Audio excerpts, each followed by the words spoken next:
Petition पे बात करने से पहले हमारे एक बड़ा यंग आईएसएफ का भी था टाइगर, उसको 7 तारीख को गोली लगी थी उसके घर के सामने। ताहा शेख ऑपरेशन सक्सेसफुल हुआ था, लेकिन कल रात को या लेट नाइट उनका इंतकाल हो गया आगा खान अस्पताल में। यंग बिल्कुल लड़का था और हमारा बड़ा ज़बरदस्त वर्कर था। तो लॉ एंड ऑर्डर की सिचुएशन जो है वो हर रोज़ तबाह होती चली जा रही है, और सिंध सरकार जो है वो उनको कोई ना फिक्र है, ना कोई उनके पास प्लान है, ना कोई उनके पास स्ट्रैटेजी है कि करना क्या है। वो आराम से आशिया कर रहे हैं। और जो वजीर खारजा हैं वो पाकिस्तान के दौरे पे कभी कभी आते हैं, 6 महीने में 5 महीने बाहर रहे। आज हमने परसों रात को फैसला किया था इलेक्शन के बाद, NA 237 में जो हालात थे वो सारा दिन आपने देखे, आपके मीडिया की चैनल्स के सब स्क्रीन्स के ये पे चलते रहे। सुबह पहला अटैक कर दिया, हमें पता चला कि जी ये कुछ 8, 7, 8, 10 वीगोज हैं और उनके आगे पीछे पुलिस की मोबाइलें हैं, और वो बार बार पोलिंग स्टेशंस के अंदर घुसते हैं और वहां पे जाके ठप्पा लगाते हैं। एक पोलिंग स्टेशन में जब ये देखा गया तो हमारे कराची के सदर MPA बिलाल गफ्फार वहां गए। यहाँ जज, रिटायर्ड जज राना शमसी भी उनके साथ थी, और यहाँ पे वहाब बलोच एडवोकेट वो भी साथ थे। वहां पे जो वहां के MPA हैं सलीम बलोच और दूसरा गुंडा सलमान मुराद, उन्होंने अटैक कर दिया। आपको भी जज साहबा को भी मैन हैंडल किया, और हमारे और कारकुनान को भी किया, और बिलाल गफ्फार के ऊपर पूरा अटैक कर दिया। बिलाल गफ्फार MPA अस्पताल में है, उनकी नाक में फ्रैक्चर है, उनके सर पे भी चोट लगी है, और जो कल डॉक्टर्स ने कहा अल्लाह करे कि वो कोई इतना सीरियस ना हो, कि उनकी कमर में भी एक हेयरलाइन फ्रैक्चर है, और ये ग्रीव इंजरीज हैं। उसके बावजूद हम वहां थाने गए, हमारी वकला की टीम भी साथ थी, जज साहबा भी साथ थी, और कल भी वो थाने में थी। MLO उनका हमने करवा दिया है, लेकिन हमारे बात करने पे हम सब पे ATC की FIR कटती है। सुबह मैं फिर बेल एक्सटेंड करके आया हूँ अपनी और बहुत सारे MPS की, खान साहब के ऊपर भी कटती है। लेकिन यहाँ पे बट मारने के ऊपर, बंदूक का बट नाक पे मार के नाक को जख्मी कर दिया। पूरी वीडियोस टीवी के ऊपर चली, सबने रिकॉर्ड कर ली। आजकल तो जिसके पास कैमरा है वो TV स्टेशन है। अभी तक सलीम बलोच के खिलाफ और सलमान मुराद और उनके जो साथी थे गुंडे, उनके खिलाफ FIR नहीं कटी। उसके बाद सारा दिन टीवी के ऊपर चलता रहा कि, बल्कि एक प्रिसाइडिंग ऑफिसर ने तो खुद आके कह दिया कि जी लंच के वक्त यहाँ पे गुंडे घुसे थे, कुछ लोग घुसे और उन्होंने ठप्पा मारा बैलेट पेपर्स पे, और तीर पे ठप्पा मारा। वो खत भी ECP ने लिखा IG सिंध को, बिलाल गफ्फार वाला भी खत ECP ने लिखा IG सिंध को, और तीसरा खत ECP ने लिखा कि जी सियासी जमात के कारकुनान पोलिंग स्टेशंस में घुस रहे हैं और घुस के उनको अलाउड नहीं है। तो तीनों जो बेज़ाब्तगियां थी वो ECP ने खुद एक्सेप्ट की और खुद खत लिखा। उसके बाद इलेक्शन से एक रात पहले, मैं ये बताना चाहता हूं, जरूरी समझता हूं, इलेक्शन से एक रात पहले मैं तो कभी नहीं मिला था कौन है RO कौन है। मैं RO साहब के दफ्तर गया था, कोई एक छोटी सी एक टेक्निकल इशू था, तो RO साहब ने बाहर आके मुझसे कहा कि जनाब ये कानून है और मैं 100% कानून के मुताबिक चलूंगा।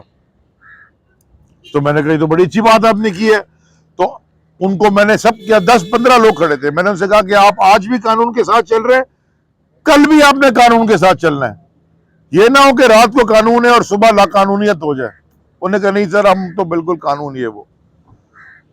अगले दिन जब ये सारे वाकयात हो गए और होते जा रहे थे सारा दिन, एक पोलिंग स्टेशन के बाहर मैं अपने कैंप पे गया था, वहां हमारे आफ्ताब सिद्दीकी साहब भी थे और 3-4 MPS भी बैठे थे।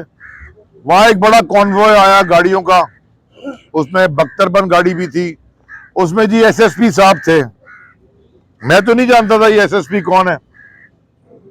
इरफान नामी कोई शख्स है, पता नहीं कितने सालों से वो एसएसपी है मलीर का, बड़ा शेफ है, बड़ा सा, मैंने कहा कोई पढ़ा लिखा सा लड़का है। मैंने उनके साथ जाके बात की, मैंने उनको कहा कि देखें ये आप यहाँ घूम रहे हैं, उन लोगों को आप रोकें जो पूरे हलके में, और ये करते चले जा रहे हैं तमाशा, टीवी के ऊपर चल रहा है, पोलिंग स्टेशन में घुस रहे हैं, मतलब आपकी पुलिस का फायदा क्या है?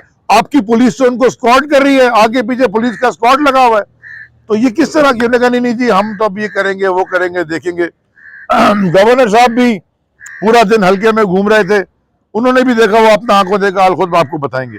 वो उन्होंने जी बड़ी अच्छी बातें की, और उसी गाड़ी में ये क्या नाम है टिंगू का, उसका नाम क्या है, शाहनवाज बरोई, वो भी साथ थे। नहीं सर देखें मैं कागज पे लिख रहा हूं, अभी मैं जाता हूं। उनको पता है इस पोलिंग स्टेशन में, ये गली के पीछे पोलिंग स्टेशन में घुस के ये काम हुआ है, मगर उन्होंने भी अपनी कोई नहीं सुनी और वो करते गए। मालूम ये पड़ा हमें शाम को कि पूरी पुलिस और वो इरफान बुजदिल या बहादुर, बुजदिल ही है जो चोरी करता है, खामा का नाम बहादुर रखा हुआ है, पता चला वो तो जरदारी के जूते चाटता है, वो तो मलीर का सबसे बड़ा लैंड ग्रैबर है, एसपी ऐसा बना हुआ घूम रहा है बिल्कुल पप्पू जैसा कि पता नहीं हार्वर्ड से डिग्री लेके आया क्रिमिनोलॉजी की। वो अंग्रेजी का मुहावरा है, डोंट जज a book by its cover. मैं तो समझा कि कोई बड़ा ठीक आदमी होगा, पता चला ये तो सबसे बड़ा 2 नंबर ये निकला। और वो आरओबी साथ टिंगू घूम रहा था, जी हम तो कानून की रखवाली करेंगे। अंधे हो तुम? अगर तुमने कानून की बेस के ऊपर फैसला करना था तो मैं इलेक्शन उसी वक्त रोक देना चाहिए था जिस वक्त बिलाल गफार का के ऊपर अटैक हुआ है, वो एमपी है।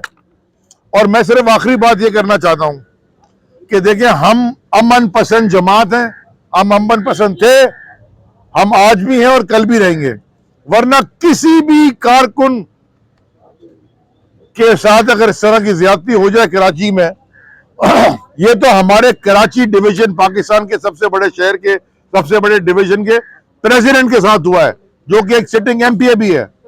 उसके बाद भी हमने अपने कारकुनान को सब्र और तहम्मुल की तलकीन की, हमने कहा इलेक्शन लड़ो, हम कानून में जो भी हमारे पास रास्ता है हम कानूनी रास्ता इख्तियार करेंगे। हमने कानूनी रास्ता इख्तियार ये किया है कि आज हमने ओहो रिलैक्स, इट्स ओके रिलैक्स। आज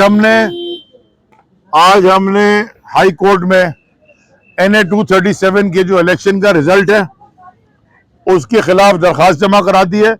हम इलेक्शन नहीं मानते रिजल्ट, हम ये रिजल्ट रिजेक्ट करते हैं और हम डिमांड करते हैं कि NA 237 में इलेक्शन दोबारा हो।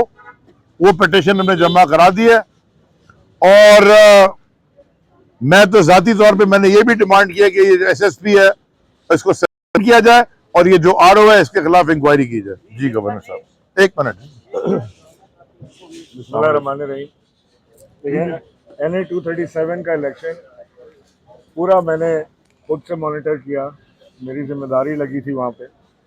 और 2-2:30 बजे के बाद जो पुलिस ने पोलिंग स्टेशन के अंदर घुस के पोलिंग एजेंट्स को बाहर निकाल के और 15-15 लड़के अंदर आते थे और वो बैलेट पेपर फाड़ के अंदर डालते थे, आज हमने कोर्ट में एविडेंस के साथ जमा कराया।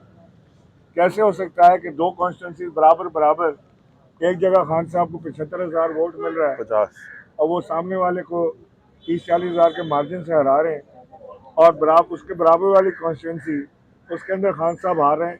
आज इमरान खान के कद का कोई सियासी लीडर नहीं है, खुद आसिफ अली जरदारी इमरान खान से इलेक्शन नहीं जीत सकता। लीव असाइड हकीम बलोच, जानता कौन है हकीम बलोच को?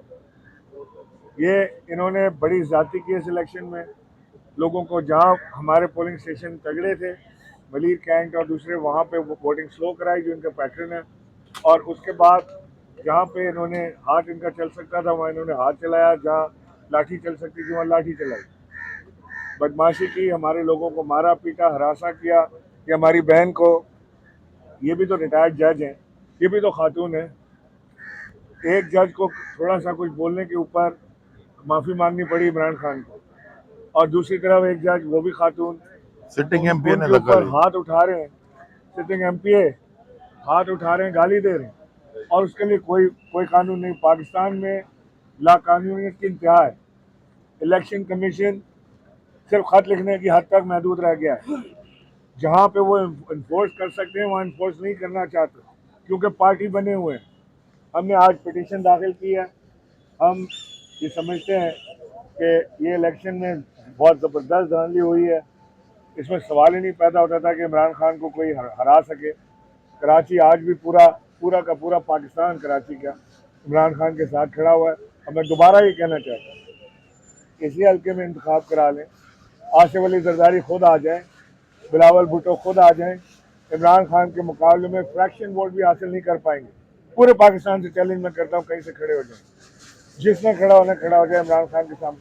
अवाम ने ये रेफरेंडम किया है, ये अवाम ने रेफरेंडम ये किया है कि जो इमरान खान कह रहा है इलेक्शन दोबारा कराने का, इमरान खान जो मुतालबा कर रहे हैं जल्द इंतखाबात कराने का, वो इंतखाबात फौरी तौर से होने चाहिए, वरना इस मुल्क में अनारकी की तरफ ये मुल्क जा रहा है। ये जो चोर लुटेरे आज इक़्तिदार में बैठे हैं और जिन्होंने इनको बिठाया है, वो देखें कि ये क्या कर रहे हैं, देखें कि ये मुल्क के साथ हो क्या रहा है। आज पाकिस्तान दिवालिया होने के नज़दीक जा रहा है। ये 60 की जादूगरियाँ ज़्यादा नहीं चलने वाली। $7 अरब टोटल हमारे पास हैं। $5 अरब से ज़्यादा की एलसियाँ बाकी में इन्होंने जो खोलनी है, एलसी नहीं खोलेंगे मुल्क में खाम माल नहीं आएगा। अगर एलसी खोलते हैं मीडिया तो टॉक उनके कर रहे पास पैसा नहीं, कैसे ये दावे कर मीडिया रहे टॉक कर रहे हैं यार आप। हैं। मैं समझता हूँ कि और कोई सूरत हमारे पास मौजूद नहीं है। इमरान खान की आखिरी कॉल बहुत ही, जो खान साहब कहते हैं ना कि वो खतरनाक साबित हो रहे हैं, वो बहुत ही खतरनाक साबित होगी इन हुक्मरानों के लिए, बहुत खतरनाक साबित होगी इन लुटेरे और चोरों के लिए। इंशाल्लाह बहुत जल्द इमरान खान कॉल देंगे और हम सारे उसमें शामिल होंगे। अच्छा, अली जैदी साहब ने वो जिक्र किया बिलाल गफ्फार साहब के जख्मी होने, इसमें कोई शक नहीं कि वो जख्मी हुए हैं, लेकिन उनका स्टेटमेंट आया था कि मुझे धक्का दिया गया जिससे मैं जख्मी हूँ और मेरे ऊपर 10 से 15 लोगों ने तशद्दुद किया। आप कह रहे हैं कि उनकी नाक पर बट मारा, आखिर हुआ क्या, असल वाक़या क्या है? तशद्दुद में बटी मारते हैं क्या फूल से मारा? भाई हमारे पास धक्का दिया जिससे मेरा नाक पर नहीं कह रहा, वीडियो मेरे पास वीडियो है मौजूद है। इसमें उसके बयान की, पहले आपको भेज देता हूँ। जो एमपी है इनका सलीम बलोच, उसने पहले इनको ये गए उसके पास बात करने के, यहाँ पे गुंडागर्दी हो रही है, उसने पहले थप्पड़ मारा, उसने इनको जवाब में पहले थप्पड़ मारा, फिर पंच मारा और उसके बाद वो 10, 12, 15 लोग उनके ऊपर चढ़ गए। और बट से हमारे उसके पास नाम वीडियोज है, हम वीडियो एविडेंस आज कोर्ट में भी जमा कराएंगे, आपके साथ भी शेयर करते हैं, चलाएं अपने टीवी पे दिखाएं। चला पूरा दिन चला है। 237 के इलेक्शन में कौन से पोलिंग स्टेशन हैं उसको आपने आइडेंटिफाई किया कि जहां प्रॉब्लम्स नजर आई हैं? अच्छा, जब रिजल्ट जो स्क्रीन पर डिस्प्ले हो रहे थे 2 से 3 बार हमने भी देखा कि शट डाउन हुई थी स्क्रीन, तो कौन कौन सी चीज़ों को आपने पॉइंटेशन की इलेक्शन कमीशन को और कोर्ट को, क्या आपने बताया? चाप भाई इसका जवाब दे देंगे, और लग क्या पिटीशन आपने जमा बनाई है, जवाब दे दें। आप एक मेरे पास 129 110 199 साबिक और कम से कम 15 पोलिंग स्टेशन पे इन्होंने फेक वोटिंग की है। शराफी गोड, आंसू गोड, गरीबाबाद और वो गजाली, गाजी दाऊद, गजाली में तो इन्होंने गाजी दाऊद हमारे जो प्रेसिडेंट है उनको मारा, स्पाइन में फ्रैक्चर है हेयरलाइन और नाक 3 जगह से उनकी कार्टिलेज ब्रेक हो गई है और अंदरूनी बहुत सारा वो है, छोटे हैं, कान का पर्दा भी थोड़ा सा हिला हुआ है। तो ग्रीवियस वो है, ये अटेम्प्ट टू मर्डर है। और आरओ उस प्रिजाइडिंग ऑफिसर, 3 प्रिजाइडिंग ऑफिसर ने कंप्लेन की है, 3 लेटर्स लिखे डायरेक्टर हेडक्वार्टर ने, जिसमें कहा है कि ये उनको बिलाल गफ्फार साहब को पे हमला किया है। अनऑथराइज लोग जो सादे कपड़ों में स्पेशल ब्रांच के वो लोग मौजूद थे और तीसरा जो है वो सियासी कारकुन थे। मीडिया भरा हुआ है इन तमाम क्लिपिंग से और वो मीडिया हाउसेस दिखा रहे हैं जिनके कोई सॉफ्ट कॉर्नर नहीं है पीटीआई के लिए। जियो पे आप देखें सुबह शाम चल रहा है। जियो सॉफ्ट है, सारे ही सॉफ्ट हैं। सर ये एक तरफ आप जो है इलेक्शन कमीशन के लिए कह रहे हैं कि उन्होंने खत भी लिखा धांधली के लिए 3 मरतबा, दूसरी तरफ आपका चेयरमैन साहब उस पर बदअतमादी जाहिर कर रहा है। ये देखिए इलेक्शन कमीशन के अगर वो चौहान पे किया उन्होंने। इलेक्शन कमीशन के अगर एक ईमानदार अफसर को सब समझ आ रही है और उसने खत लिखा है तो फिर आरओ को ऐड करना चाहिए था और सिंध का जो चीफ इलेक्शन कमिश्नर है उसको ऐड करना चाहिए था और चीफ इलेक्शन कमिश्नर पाकिस्तान को ऐड करना चाहिए था। भाई ये अगर बात समझे, मैं वजीर हूं और मैं करप्शन पकड़ता हूं और मैं खत लिखता हूं प्राइम मिनिस्टर साहब को कि सर ये करप्शन हो रही है, मैं लिख के दे रहा हूं आपको, तो फिर प्राइम मिनिस्टर ऐड ना करे तो उसकी गलती है ना। जब मैंने करप्शन पकड़ी थी तो मैंने प्राइम मिनिस्टर को बताया कि सर ये बेजाब्तगी है, मैं ये अफसरान को रिमूव करना चाहता हूं। उन्होंने कहा आप रिमूव करें। तो अगर वो नहीं एक्शन करे तो फिर उनके खिलाफ ही बात करेंगे ना। ये तो नहीं हो सकता कि वो लिख उनका ही अपने इंस्टीट्यूशन का बंदा खत लिख रहा है। ग्रेड 19 का अफसर परवेज कलोड़ो साहब ने लिखा है, वेरी ऑपरेट पर्सन है। Thank you ji.